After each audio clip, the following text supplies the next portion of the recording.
네.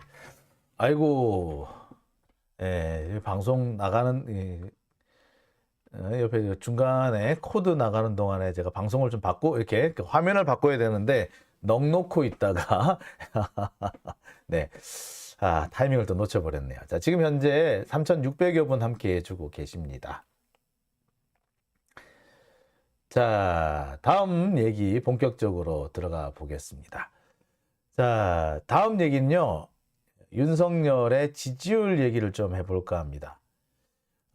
최근에 미국 모닝 컨설트 여론조사 결과가 상당히 관심을 끌고 있습니다. 이 모닝 컨설트 여론조사 결과를 쭉 살펴보면요, 윤석열은 6개월째 꼴찌가 아니면 꼴찌에서 2등을 하더라.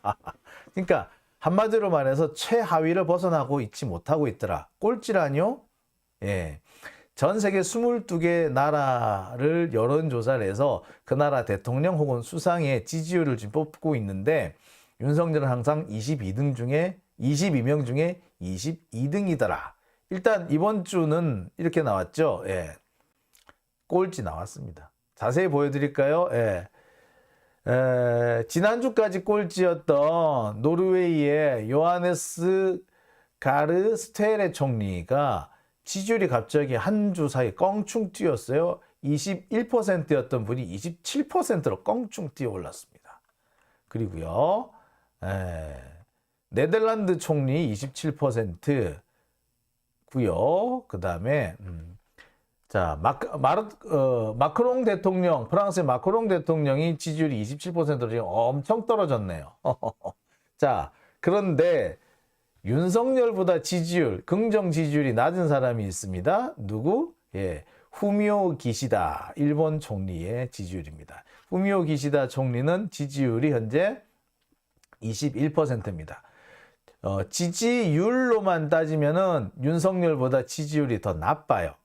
그럼에도 불구하고 부정평가가 윤석열이 훨씬 높습니다. 그래서 지지율 꼴찌를 겨우 면했습니다. 자, 보시다시피 자, 후미오 기시다 일본 총리 21%, 지지율 21%, 부정평가 67%, 윤석열 지지율 22%, 부정평가 71%. 즉 지지율은 기시다 총리가 조금 더 낮은데, 부정평가가 윤석열이 너무 높게 나오는 바람에 결국에 윤석열이 꼴찌를 하게 됐다라는 겁니다. 뭐 거의 매달 비슷한 결과가 나오고 있죠. 윤석열 지지율 별로 안 좋습니다.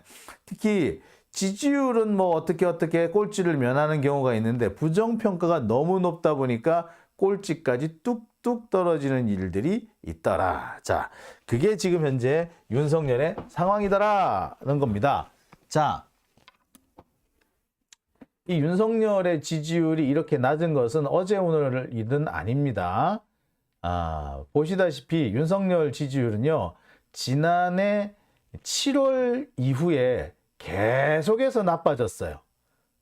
지난해 8월부터는 꼴찌로 떨어지기 시작했는데, 그 꼴찌에서 벗어나지 못하고 있는 게 지금 윤석열의 상황입니다. 보시다시피. 예. 정말 지지율, 이런 거 보고 박스권이라 그러죠. 예. 그냥 거의 밑바닥에서 벗어나지를 못하는 거죠. 가장 밑바닥 박스권이지, 이 정도면은. 가장 밑바닥 박스 뭐랬죠? 맨 아래에 깔린 박스 정도 될란갑다. 그죠? 그런 박스권이죠. 박스권도 그냥 박스권이 아니라 맨 아래에 깔린 박스라고 봐도 될 것 같습니다. 예. 자, 어쨌거나 조용기님 1등 아니에요? 예, 뒤에서 1등 맞습니다. 지금 꼴찌예요, 꼴찌. 예. 자, 지난주에 윤석열이 꼴찌를 면했었죠. 지난주에. 자, 윤석열 지지율은 지금 갤럽이라든지 이런 데 조사에서도 보면 상당히 낮게 나옵니다. 뭐 37%, 40% 간다라고 하더니, 지난주부터는 32%대로 떨어졌어요. 리얼미터는 32%, 갤럽은 34로 나왔습니다. 그리고 지난주 윤석열 지지율은 노르웨이 총리가 21%로 꼴찌를 하는 바람에 윤석열이 다행히 꼴찌에서 지난주에는 꼴찌를 안 했어요. 그런데 꼴찌에서 2등이었어요. 근데 그전에는 또 꼴찌였어.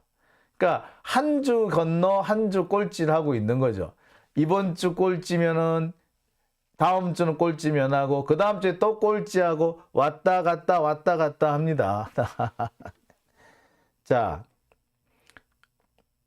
윤석열 지지율 보면요. 지난해 11월에서 12월 초가 가장 낮았습니다. 그때는 16%까지 떨어졌었어요. 그런데 최근 들어서 조금 올라와가지고 21, 2, 3까지는 나오고 있습니다. 그렇지만 지지율이 바닥세인 거는 뭐 변동이 없죠. 이거 솔직히 지지율이 올랐다고 말하기가 창피할 정도입니다. 16%까지 떨어졌는데 그보다 올랐다 뿐이지 21% 이거 어디 가서 지지율이라고 말하기도 쪽팔리죠. 자, 윤석열 지지율은 이렇게 현재 낮게 평가되고 있습니다. 앞으로도 회복될 전망은 그다지 크지 않습니다. 윤석열은 자기 딴에는 강하게 밀어붙이면은 지지율이 높아질 거라고 생각을 했던 것 같아요. 그래서 최근 들어서 몇 차례 강하게 뭔가 밀어붙이려고 했었죠. 뭐 그래서 원전 문제라든지 또는 화물연대 문제라든지 이런 것들에서 일부러 강하게 막 밀고 나가려고 했었는데, 자, 그거 강하게 밀고 나가서 성과를 볼 때가 있죠. 이 화물연대처럼 이렇게 겁쟁이들이나 강하게 밀고 나가니까 깨갱했지. 그 아무데나 강하게 밀고 나갔다가 큰 코 다칩니다. 대표적으로 요즘 같을 때 이 난방비 문제에서 지금 윤석열이 지가 더 설치지. 그러면서 문재인 정부 때문에 난방비가 올랐을 뿐 나는 잘못 아니다는 식으로 오래 설치고 있잖아. 그러면서 난방비 문제 제기하는 거에 대해서 그냥 입을 틀어 막으려고 하죠. 예. 근데 그렇게 하면요, 진짜 큰일 나요. 예. 윤석열은 그렇게 강하게 물에 붙이면 된다라고 생각하는 모양인데, 큰일 날 겁니다. 예. 화물연대 문제하고 또 틀려요. 예. 얘들 뭘 모르는 것 같은데, 그게 한번 내가 굳이 충고해 줄 건 아닌 것 같아요. 예. 지들이 고생 한번 해보라 그러지 뭐. 예. 여하튼 지금 윤석열의 지지율은 앞으로도 회복될 가능성은 없어 보입니다.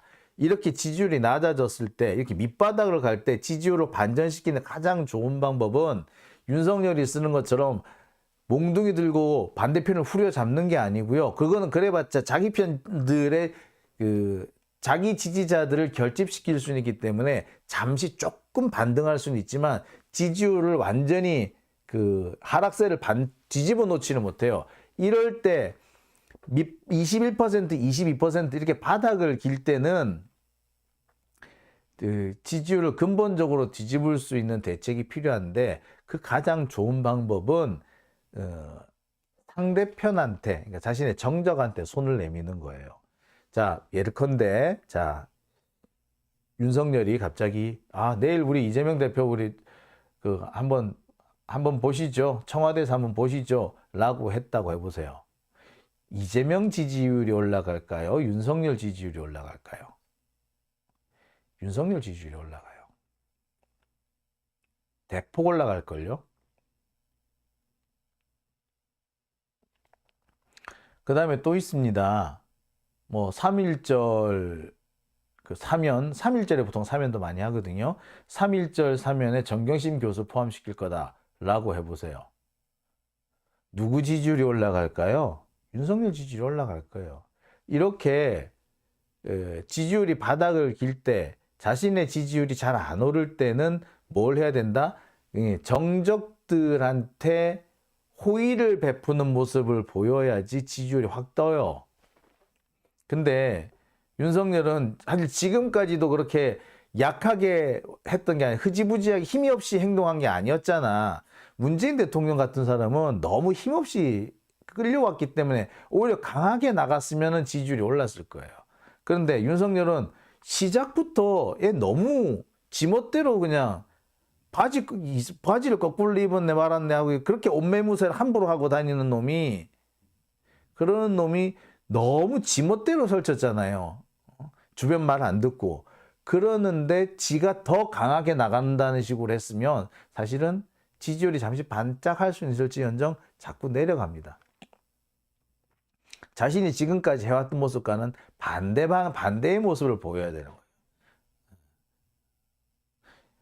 예를 들어 이런 겁니다. 문재인 대통령 같은 경우에는 왜 더 세게 개혁을 하지 않느냐는 게 가장 큰 비판의 골이었잖아요.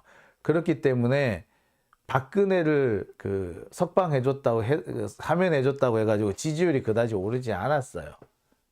뭐 조금 살짝 오르긴 했지만 그다지 오르지 않았어요. 자, 근데 오히려 문재인 대통령 같은 경우에는 야, 나 이제 남은 뭐 임기 하나 동안 그냥 세게 밀어붙일란다. 검찰개혁 세게 밀어붙일란다. 자, 가자라고 했으면 지지율이 확 떴을 거야 아마. 윤석열은 마찬가지죠. 지금까지 지 멋대로 해왔고 되게 보면 뭘 봐도 무식이 철저를 긁리는데 지 멋대로 해왔던 그랬던 사람이 그러면서 자신의 정적은 만나지도 않으려고 하는 고집불통 같은 정말 소통 안 되는 정말 희한한 사람이, 그렇게 보였던 사람이 어느 날 갑자기 정반대의 모습을 보인다면 오히려 지지율이 올라가는 거예요. 근데 윤석열은 그럴 의사도 없고 그럴 수 있는 능력도 없고 그럴 수 있는 대가리도 없어요. 주변에 그런 참모도 없어. 즉 망하는 겁니다. 예. 앞으로 지지율이 반등될 가능성은 없다라고 보는 게 맞을 겁니다. 자, 장윤진 TV 오늘은 여기까지만 하겠습니다. 내일이 월요일이죠. 월요일이기 때문에 오늘을 좀 일찍 마치도록 하겠습니다. 함께 해주신 분들 정말 감사드리고요. 후원해주신 분들 소개해드리겠습니다. 적극지지님, 황현님, 심춘만님, 오송민님, 김정진님, 황선희님 감사드리고요. 써니맘님 후원 감사드립니다. 자, 그 다음에 부패한 판검사들 썩어버린 언론님, 그리고 임정서철이님 모두 후원 감사드립니다. 자, 오늘 많은 분들 들어와 주셨습니다가 최대는 한 3,700여 분까지 와주셨는데요. 자, 이렇게 밤늦게까지 일요일날 늦게까지 함께 해주셔서 정말 감사드립니다. 이 시간에 이렇게 많이 모여주시니까 저 또 이렇게 또 갑자기 뿌듯해집니다. 평일날에도 많이 들어와 주시기를 꼭 바라마지 않겠습니다. 예. 그리고 아까 보니까 기회회라님 냄비 태워 먹었다고 하시는 것 같은데 냄비 괜찮습니까? 아이고 참 죄송하네요. 네, 장윤진 TV 오늘은 여기까지만 하겠습니다. 오늘 함께 해주셔서 정말 감사드리고요. 저는 내일 이 시간에 다시 찾아뵙겠습니다.